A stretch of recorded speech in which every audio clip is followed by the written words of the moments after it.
Hello guys, welcome to my YouTube channel. तो अगर आपका भी रेलवे ग्रुप डी का एग्ज़ाम है तो इस वीडियो को आप पूरा देखना, क्योंकि मैंने इसमें कुल 50 क्वेश्चंस करवाया है जो बार बार रिपीटेडली आ रहा है आपके एग्ज़ाम में। तो इस वीडियो को पूरा देखना, और इस वीडियो को देखने के बाद आपका कम से कम 10 से 12 मार्क्स साइंस में बढ़ जाएगा और आपका रिवीजन भी हो जाएगा साथ में। तो इस वीडियो को पूरा देखना। चलिए स्टार्ट करते हैं हम लोग इस वीडियो को। तो देखो, फर्स्ट क्वेश्चन है कि डेंड्राइट से प्राप्त होने वाले संदेश आगे किस भाग में जाता है। तो आप लोगों को पता होगा कि न्यूरॉन में जो डेंड्राइट से संदेश प्राप्त करता है और इसको आगे एक्सॉन की तरफ भेजता है। तो देखो, डेंड्राइट से आने वाला संदेश कोशिका शरीर के माध्यम से एक्सॉन को जाता है। यह तंत्रिका तंत्र में सूचनाओं के त्वरित संचारण के लिए एक अत्यंत आवश्यक जैविक प्रक्रिया है। तो क्या होता है कि डेंड्राइट से संदेश प्राप्त करता है और एक्सॉन से आगे भेजता है। और इसमें एक और इम्पोर्टेंट क्वेश्चन रहता है कि दो तंत्रिका कोशिकाओं के बीच, यानी कि दो न्यूरॉन्स के बीच के स्थान को क्या कहा जाता है, तो उसे हम लोग बोलते हैं सिनेप्स। चलो दूसरा क्वेश्चन देखो हम लोग। यह है कि माइलिन शीथ का मुख्य कार्य क्या है। तो माइलिन शीथ का मुख्य कार्य है तंत्रिका आवेग की गति को तेज करना। यह एक्सॉन को ढकने वाला एक सुरक्षात्मक आवरण है। यह तंत्रिका संदेशों के रिसाव को रोकता है और आवेग के संचरण की गति को प्रभावी ढंग से तेज करने में मदद करता है। तो माइलिन शीथ का मुख्य कार्य है तंत्रिका आवेग की गति को तेज करना। तीसरा क्वेश्चन है कि पुरुष टी20 विश्व कप 2026 के फाइनल मैच में सबसे अधिक व्यक्तिगत रन किसने बनाए। तो जो पुरुष टी20 विश्व कप 2026 था उसमें संजू सैमसन ने सबसे अधिक रन बनाया था। पुरुष टी20 विश्व कप 2026 के रोमांचक फाइनल मुकाबले में भारतीय विकेटकीपर बल्लेबाज संजू सैमसन ने शानदार प्रदर्शन करते हुए सबसे ज्यादा 89 रनों की बेहतरीन और निर्णायक व्यक्तिगत पारी खेली थी। संजू सैमसन ने बनाया था सबसे ज्यादा रन। चौथा क्वेश्चन है कि टी20 विश्व कप 2026 में सबसे ज्यादा रन बनाकर विराट कोहली का रिकॉर्ड किसने तोड़ा। तो ये है साहिबजादा फरहान। पाकिस्तान के साहिबजादा फरहान ने पूरे टूर्नामेंट में कुल 383 रन बनाए। उन्होंने विराट कोहली का एक संस्करण में सर्वाधिक रन बनाने का पिछला कीर्तिमान सफलतापूर्वक तोड़ दिया। पांचवा क्वेश्चन हम लोग देखते हैं। पांचवा क्वेश्चन है कि नीति आयोग के पूर्णकालिक सदस्य के रूप में नियुक्त पूर्वोत्तर भारत की पहली महिला कौन है। तो ये हैं डॉक्टर जोराम आनिया। इसका फैक्ट है कि भारत सरकार द्वारा नीति आयोग के हालिया पुनर्गठन में डॉक्टर जोराम आनिया को पूर्णकालिक सदस्य बनाया गया। वर्तमान में इस सर्वोच्च संस्था में कुल 7 पूर्णकालिक सदस्य कार्यरत हैं। तो ये क्वेश्चन इंपॉर्टेंट है, आप लोग याद रखना, डॉक्टर जोराम आनिया। छठा क्वेश्चन है कि Indian super league ISL 2025-26 season का खिताब किस फुटबॉल क्लब ने जीता। तो ये जीता था ईस्ट बंगाल एफसी ने। मई 2026 में संपन्न हुए इंडियन सुपर लीग के इस रोमांचक सीजन के फाइनल में ईस्ट बंगाल एफसी ने बेहतरीन खेल दिखाते हुए प्रतिष्ठित आईसीएल 2025-26 का खिताब अपने नाम किया। तो आईएसएल का कौन हो जाएगा, ईस्ट बंगाल एफसी। तो हम लोग बढ़ते हैं सातवां क्वेश्चन की तरफ। ये देखो, आईएसएल 2025-26 में गोल्डन बूट का पुरस्कार किस खिलाड़ी ने जीता। तो ये जीता है यूसेफ एजरारी ने। ईस्ट बंगाल एफसी के स्टार स्ट्राइकर यूसेफ एजरारी ने पूरे सीजन में सर्वाधिक गोल दागे, जिसके लिए उन्हें फुटबॉल के सबसे प्रतिष्ठित पुरस्कारों में से एक गोल्डन बूट से सम्मानित किया गया है। तो ये हो जाएगा यूसेफ एजरारी। आठवां क्वेश्चन है कि आईएसएल 2025-26 सीजन में गोल्डन बॉल का पुरस्कार किसे दिया गया है। तो ये दिया गया है मिगुएल फिगुएरा को। ईस्ट बंगाल एफसी के ही एक अन्य बेहतरीन खिलाड़ी मिगुएल फिगुएरा को उनको पूरे टूर्नामेंट में दिए गए शानदार और सर्वश्रेष्ठ प्रदर्शन के लिए गोल्डन बॉल पुरस्कार से नवाजा गया है। देखो, आईएसएल से बहुत ज़्यादा क्वेश्चन पूछा जाता है, तो ये आप लोग पहले कर लो। नौवां क्वेश्चन है कि आईएसएल 2025-26 सीजन में गोल अंतर के कारण कौन सी टीम उप विजेता रही। तो ये रही मोहन बागान सुपर जायंट। इस कड़े मुकाबले वाले सीजन में मोहन बागान सुपर जायंट और विजेता टीम के अंक समान थे, लेकिन दुर्भाग्यवश गोल अंतर में पिछड़ने के कारण उन्हें उप विजेता बनकर संतोष करना पड़ा। क्वेश्चन नंबर 10 देखो आप लोग। भारत के 15वें उपराष्ट्रपति के रूप में किसने शपथ ली। तो आप लोग जानते होंगे कि सीपी राधाकृष्णन नए उपराष्ट्रपति बने हैं। राष्ट्रीय जनतांत्रिक गठबंधन एनडीए के उम्मीदवार सीपी राधाकृष्णन ने विपक्षी उम्मीदवार बी सुदर्शन रेड्डी को हराकर भारत के 15वें उपराष्ट्रपति और राज्यसभा के पदेन सभापति के अहम पद ग्रहण किया। अगला क्वेश्चन है कि भारत के नए उपराष्ट्रपति सीपी राधाकृष्णन पहले किस राज्य के राज्यपाल थे? तो जो सीपी राधाकृष्णन थे, ये पहले थे महाराष्ट्र के राज्यपाल। उपराष्ट्रपति का सर्वोच्च पद संभालने से ठीक पहले सीपी राधाकृष्णन महाराष्ट्र राज्य के राज्यपाल के रूप में अपनी महत्वपूर्ण संवैधानिक सेवाएं दे रहे थे और उनके पास लंबा प्रशासनिक अनुभव था। क्वेश्चन नंबर 12 है कि भारत की पहली डीप टेक स्टार्टअप नीति 2025-26 किस राज्य ने लागू की है? तो जो डीप टेक स्टार्टअप नीति 2025-26 है, ये तमिलनाडु ने लागू की है। जनवरी 2026 में तमिलनाडु सरकार ने तकनीकी नवाचार को बढ़ावा देने के लिए भारत की पहली समर्पित डीप टेक स्टार्टअप नीति को मंजूरी दी, जो भविष्य के तकनीकों को गति प्रदान करेगी। नेक्स्ट क्वेश्चन है कि तमिलनाडु की डीप टेक स्टार्टअप नीति के लिए किस नोडल एजेंसी को नियुक्त किया गया है? यह आईटी हब को। तमिलनाडु सरकार द्वारा लागू की गई इस महत्वाकांक्षी डीप टेक नीति के सफल समन्वय, प्रबंधन और जमीनी स्तर पर क्रियान्वयन की पूरी जिम्मेदारी तमिलनाडु टेक्नोलॉजी हब को सौंपी गई है। नेक्स्ट क्वेश्चन हम लोग देखते हैं। क्वेश्चन नंबर 14 है कि नए नियमों के अनुसार डीप टेक स्टार्टअप नीति के लिए मान्यता अवधि कितनी कर दी गई है? तो ये कर दी गई है 20 वर्ष। केंद्र सरकार के फरवरी 2026 के नए दिशा निर्देशों के अनुसार डीप टेक स्टार्टअप को उनके लंबे विकास चक्र के कारण अब 10 वर्ष के बजाय 20 वर्ष तक स्टार्टअप मान्यता प्राप्त रहेगी। क्वेश्चन नंबर 15 है आर्टिफिशियल इंटेलिजेंस और डीप टेक के लिए स्टार्टअप नीति 2026 किस राज्य ने मंजूर की है? तो ये किया है उत्तर प्रदेश ने, यूपी ने। तमिलनाडु की तर्ज पर उत्तर भारतीय राज्य उत्तर प्रदेश की कैबिनेट ने भी जुलाई 2026 में एआई और डीप टेक पारिस्थितिकी तंत्र को मजबूत करने के लिए अपनी नई स्टार्टअप नीति को मंजूर की है। तो आपने देखा कि सबसे पहले ये स्टार्ट किया है तमिलनाडु ने और उसके बाद यूपी ने। क्वेश्चन नंबर 16 देखो आप लोग, करंट अफेयर्स का इंपॉर्टेंट क्वेश्चन है। शंघाई सहयोग संगठन एससीओ के रक्षा मंत्रियों की 2026 की बैठक कहाँ आयोजित हुई? तो ये हुई है बिश्केक में, किर्गिस्तान की राजधानी है।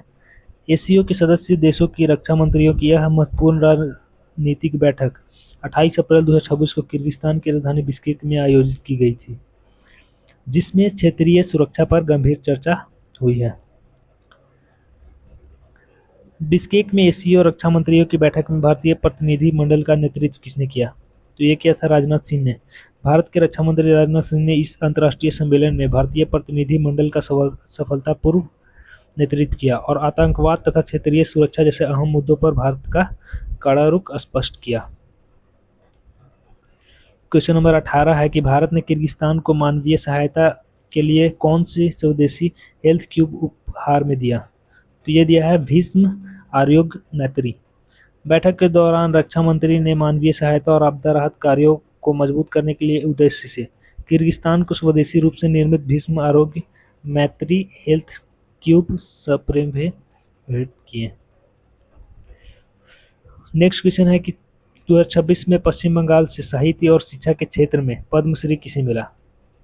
तो 2026 में साहित्य और शिक्षा के क्षेत्र में पद्मश्री मिला अशोक हलदार, गंभीर योंजन और रविलाल टुडू को। पश्चिम बंगाल राज्य में साहित्य और शिक्षा के क्षेत्र में अमूल्य योगदान के लिए श्री अशोक कुमार हलाल, श्री गंभीर सिंह योंजन और श्री रविलाल टुडू को यह प्रतिष्ठित सम्मान दिया गया है। तो ये आप लोग याद रखना, ये क्वेश्चन आपके एग्जाम में पूछा जाएगा। 20 नंबर क्वेश्चन है कि पश्चिम बंगाल के किस प्रसिद्ध अभिनेता को 2026 में कला के क्षेत्र में पद्मश्री मिला? तो ये मिला है श्री प्रसेनजीत चटर्जी को।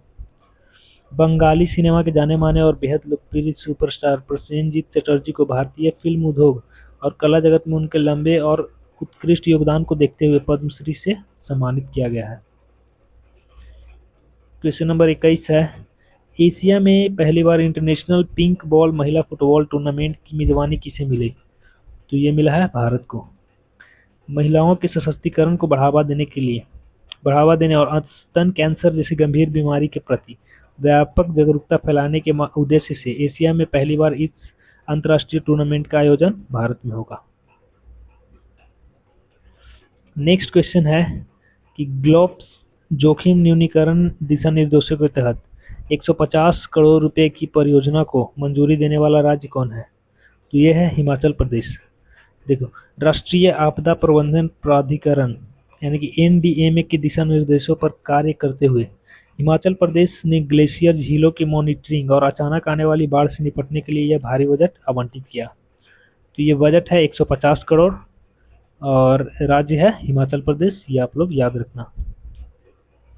क्वेश्चन नंबर 23 है, भारत 6G मिशन के तहत स्वदेशी अनुसंधान के लिए कितनी परियोजनाओं को मंजूरी मिली? तो ये मिली है 104 परियोजनाओं को। दूरसंचार प्रौद्योगिकी विकास कोष के तहत 6G टेक्नोलॉजी के विकास के लिए 104 विशिष्ट परियोजनाओं को स्वीकृति मिली है, जिसके लिए सरकार ने 271 करोड़ रुपए का विशाल बजट मुख्य रूप से आवंटित किया। क्वेश्चन नंबर 24 है कि सामरिक बल कमान द्वारा कम दूरी की मिसाइल अग्नि-1 का सफल परीक्षण कहाँ हुआ है? तो अग्नि-1 का सफल परीक्षण हुआ है चांदीपुर, ओडिशा में।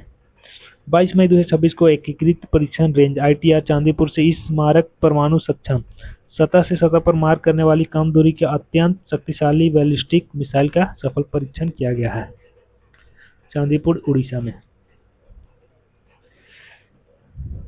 नेक्स्ट क्वेश्चन है, महिलाओं में दी जाने वाली HPV वैक्सीन मुख्य रूप से किस बीमारी से बचाती है? तो यह सर्वाइकल कैंसर से बचाती है। ह्यूमन पैपिलोमा वायरस वैक्सीन महिलाओं को मुख्य रूप से सर्वाइकल कैंसर से 93 से 100% तक सुरक्षा प्रदान करती है। भारत सरकार 14 वर्ष की लड़कियों को मुफ्त में गार्डसिल 4 वैक्सीन दे रही है। नेक्स्ट क्वेश्चन है कि COP30 शिखर सम्मेलन में भारत ने मुख्य रूप से किस विषय की वकालत की? तो COP30 शिखर सम्मेलन में जलवायु, वित्त और न्याय की वकालत की भारत ने। ब्राजील में आयोजित इस वैश्विक सम्मेलन में भारत ने विकसित देशों से जवाबदेही मांगते हुए जलवायु वित्त, जलवायु न्याय और अनुकूलन निधि को तेजी से बढ़ावा देने पर विशेष और पुरजोर जोर दिया। नेक्स्ट क्वेश्चन है कि 2026 में संयुक्त राष्ट्र के अगला जलवायु परिवर्तन सम्मेलन COP31 कहाँ आयोजित होगा? जो COP31 है ये आयोजित होगा तुर्की में अंताल्या जगह पे। पर्यावरण संरक्षण को लेकर विश्व भर के देशों का यह आगामी महत्वपूर्ण संयुक्त राष्ट्र जलवायु परिवर्तन सम्मेलन 9 से 20 दिसंबर 2026 के बीच तुर्की के खूबसूरत अत्लांटा शहर में आयोजित होना तय है। क्वेश्चन नंबर 28 है कि संशोधित खेलो इंडिया योजना के तहत कौन सा नया समग्र ढांचा शामिल किया गया है? तो एकीकृत प्रतिभा विकास पक्ष। यह प्रशिक्षण केंद्रों द्वारा समर्थित एक विशेष ढांचा है जो जमीनी स्तर, मध्यवर्ती और एलीट वर्ग के खिलाड़ियों को चरणबद्ध तरीके से विश्व स्तरीय प्रशिक्षण प्रदान करने के लिए पूरी तरह से प्रतिबद्ध है। क्वेश्चन नंबर 29 है, जन विश्वास अधिनियम का मुख्य उद्देश्य क्या है? यह प्रक्रियात्मक चूकों को अपराध मुक्त करना। इसका मुख्य लक्ष्य व्यापार और जीवन सुगमता को बढ़ावा देना है।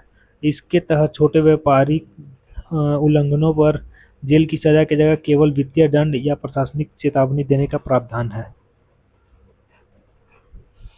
क्वेश्चन नंबर 30 है कि अंतर्राष्ट्रीय बुकर पुरस्कार 2026 के लिए शॉर्ट लिस्ट की गई पुस्तक द डायरेक्टर के लेखक कौन है? तो ये भी क्वेश्चन इंपॉर्टेंट है, यह आप लोग याद रखना। इसके लेखक हैं डैनियल कैहलमैन। चर्चित ऐतिहासिक उपन्यास द डायरेक्टर को जर्मन ऑस्ट्रियाई लेखक डैनियल कैहलमैन ने लिखा है। इसके शानदार अंग्रेजी अनुवाद को अंतर्राष्ट्रीय बुकर पुरस्कार 2026 की अंतिम सूची में विशेष रूप से जगह मिली। क्वेश्चन नंबर 31 है कि नवीनतम बाजार पूंजीकरण रिपोर्ट के अनुसार भारत का सबसे मूल्यवान बैंक कौन सा है? यह HDFC बैंक। वर्ष 2026 की बाजार पूंजीकरण रिपोर्ट के अनुसार निजी क्षेत्र का HDFC बैंक भारत का सबसे बड़ा मूल्यवान है, जबकि संपत्ति के मामले में भारतीय स्टेट बैंक सबसे बड़ा है। क्वेश्चन नंबर 32 है कि अभिनेत्र लेंस की फोकस दूरी को समायोजित करने की क्षमता क्या कहलाती है? तो अभिनेत्र लेंस की फोकस दूरी को समायोजित करने की क्षमता कहलाती है समंजन क्षमता। और समंजन क्षमता किसके कारण होता है? तो ये होता है सिलियरी मांसपेशियों के द्वारा। तो देखो, आंखों के लेंस द्वारा अपनी फोकस दूरी को आवश्यकता अनुसार बदलने के इस विशेष गुण को समंजन क्षमता कहते हैं। जिससे दूर और पास की वस्तुएं स्पष्ट दिखाई देती हैं।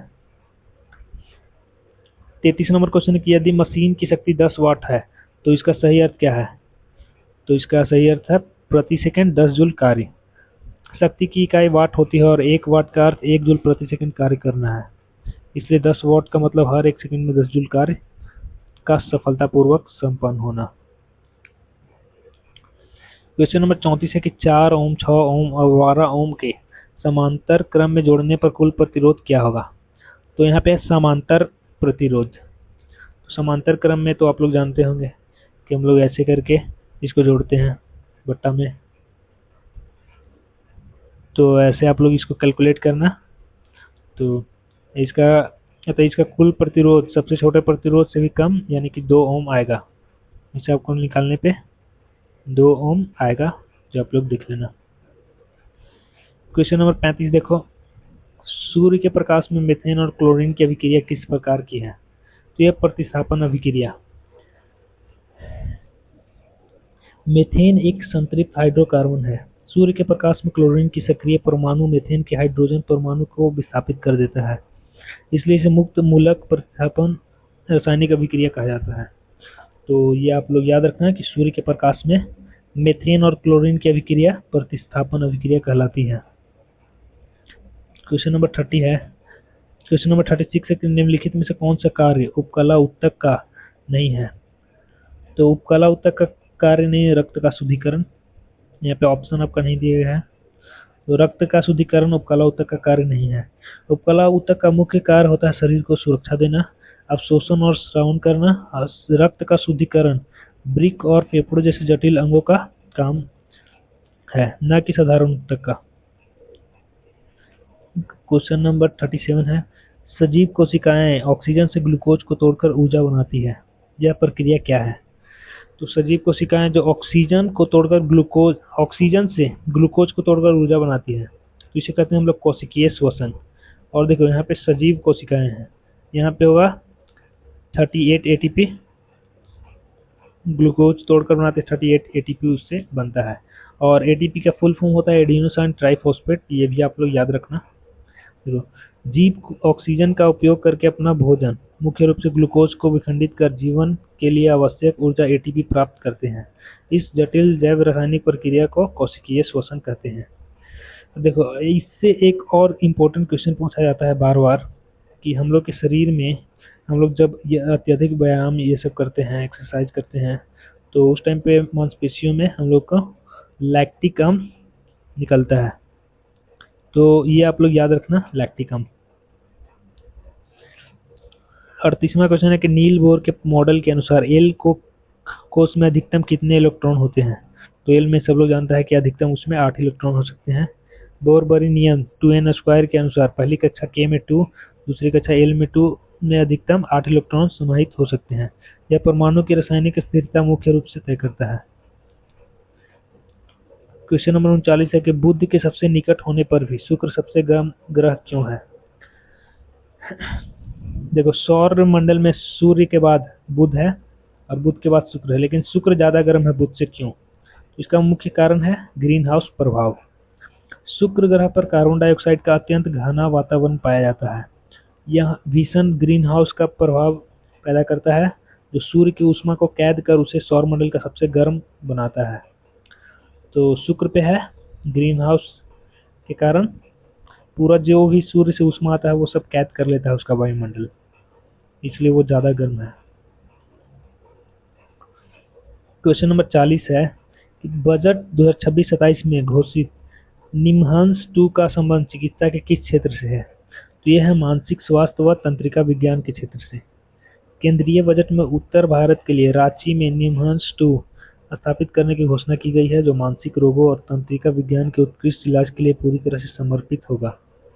तो ये भी आप लोग याद रखना, निमहांस 2 है मानसिक स्वास्थ्य और तंत्रिका विज्ञान से जुड़ा हुआ। क्वेश्चन नंबर 41 है कि एक समान वृत्तीय गति में कौन सी भौतिक राशियां स्थिर और परिवर्तित होती हैं? तो जब एक समान वृत्तीय गति बोल रहा है, एक समान वृत्तीय गति यानी कि वृत्त पे, तो इसमें क्या होता है? इसमें होता है कि जो चाल है वो तो आपका स्थिर रहेगा, यानी कि एक समान 20 के स्पीड से अगर कोई चल रहा है तो 20 के स्पीड से चलेगा। लेकिन क्या होगा कि उसका जो वेग है वो परिवर्तित होते रहेगा, क्योंकि देखो हर एक पॉइंट पर जो स्पर्श रेखा का डायरेक्शन है वो अलग डायरेक्शन में है, तो इसलिए उसका वेग परिवर्तित होते रहेगा। एक समान वृत्तीय गति में वस्तु का चाल हमेशा समान रहती है, लेकिन दिशा के लगातार बदलने के कारण उसका वेग और त्वरण हर बिंदु पर निरंतर बदलते रहता है। हम लोग बढ़ते हैं क्वेश्चन नंबर 42 की तरफ। लोहे की कील को कॉपर सल्फेट में डुबाने पर उसका रंग लाल भूरा क्यों होता है? जब हम लोग लोहे की कील को कॉपर सल्फेट में डुबा देते हैं तो उसका रंग लाल भूरा हो जाता है, लेकिन क्यों? इसका कारण है तांबे की परत का जमना। यह एक रासायनिक विस्थापन अभिक्रिया है। लोहा कॉपर सल्फेट के घोल से तांबे को विस्थापित कर देता है और यही विस्थापित तांबा कील पर जमा होकर उसे लाल भूरा रंग प्रदान करता है। क्वेश्चन नंबर 43 है, विस्थापन समय ग्राफ में विस्थापन दुगना करने पर क्षेत्रफल पर क्या प्रभाव पड़ेगा? तो विस्थापन समय ग्राफ में विस्थापन दुगना करने पर क्षेत्रफल दुगना हो जाएगा। यदि समय अंतराल को स्थिर रखते हुए ग्राफ के प्रत्येक बिंदु पर विस्थापन का मान ठीक दोगुना कर दिया जाए तो वक्र का नीचे का कुल क्षेत्रफल भी आनुपातिक रूप से दोगुना हो जाएगा। इससे क्या होगा? क्षेत्रफल दोगुना हो जाएगा। 44वां क्वेश्चन है कि चंद्रमा का द्रव्यमान दोगुना करने पर पृथ्वी चंद्रमा के बीच गुरुत्वाकर्षण बल क्या होगा? चंद्रमा का द्रव्यमान दोगुना कर देने पर तो इसमें क्या होगा कि बल दोगुना हो जाएगा। न्यूटन के सार्वत्रिक गुरुत्वाकर्षण नियम के अनुसार बल दोनों पिंडों के द्रव्यमानों के गुणनफल के सीधे अनुपातिक होता है, अतः दूरी समान रहने पर एक द्रव्यमान दोगुना होने से भी बल भी दोगुना हो जाएगा। नेक्स्ट क्वेश्चन हम लोग बढ़ते हैं। क्वेश्चन नंबर 45 है कि पानी में आंशिक रूप से डूबी पेंसिल मुड़ी हुई क्यों दिखाई देती है? तो पानी में डूबा हुआ पेंसिल है, ये प्रकाश के अपवर्तन के कारण मुड़ा हुआ दिखाई देता है, या फिर स्लैब जो शीशा का स्लैब रहता है उसके नीचे सिक्का वो मोटा दिखाई देता है प्रकाश के अपवर्तन के कारण। देखो जब प्रकाश की किरणें सघन माध्यम से विरल माध्यम में आती है तो गति बदलने के कारण वे अविलंब से दूर हट जाती है। प्रकाश की इस विचलन को अपवर्तन कहते हैं। नेक्स्ट क्वेश्चन है कि उच्च ऊष्मा उत्पन्न करने वाले विद्युत हीटर का प्रतिरोध कैसा होना चाहिए? तो विद्युत हीटर बोल रहा है, तो हीटर में क्या होता है, हम लोग को बहुत ज़्यादा ऊर्जा ऊष्मा की ज़रूरत पड़ती है, ऊष्मा उससे मिलता है, तो प्रतिरोध उसका जितना ज़्यादा होगा उससे उतना ज़्यादा ऊष्मा उत्पन्न होगा। इसमें पूछ रहा है कि प्रतिरोध कैसा होना चाहिए, तो प्रतिरोध उसका अधिकतम होना चाहिए, क्योंकि जूल के ऊष्मा नियम के अनुसार उच्च ऊष्मा उत्पन्न करने के लिए तापन तत्व का विशिष्ट प्रतिरोध बहुत उच्च होना चाहिए ताकि वह अत्यधिक गर्म होकर पिघले या फिर जले नहीं। और विद्युत हीटर में कौन सा तार रहता है? तो ये होता है नाइक्रोम का, आप लोग याद रखना नाइक्रोम का तार होता है। क्वेश्चन नंबर 47 है कि खाद्य श्रृंखला में सामान्यतः 3 या 4 पोषी स्तर ही क्यों होते हैं? तो इसका कारण है ऊर्जा की कमी। ऊर्जा हस्तांतरण के 10% नियम के अनुसार प्रत्येक स्तर पर केवल 10% ऊर्जा ही आगे बढ़ती है। चौथे स्तर के बाद ऊर्जा इतनी कम हो जाती है कि जीवों का जीवन संभव नहीं रहता है। तो देखो यहाँ पे ये जो क्वेश्चन है कि ऊर्जा हस्तांतरण के 10% नियम, ये आप लोग याद रखना। इसमें क्या होता है कि प्रत्येक स्तर पर केवल 10% ऊर्जा ही आगे बढ़ती है, तो ये आप लोग याद रखना। नेक्स्ट क्वेश्चन है, अल्ट्रासोनिक तरंगे धातुओं की अशुद्धियों को कैसे साफ करती है? तो ये साफ करती है कैविटेशन से, यानी कि सूक्ष्म बुलबुले के द्वारा।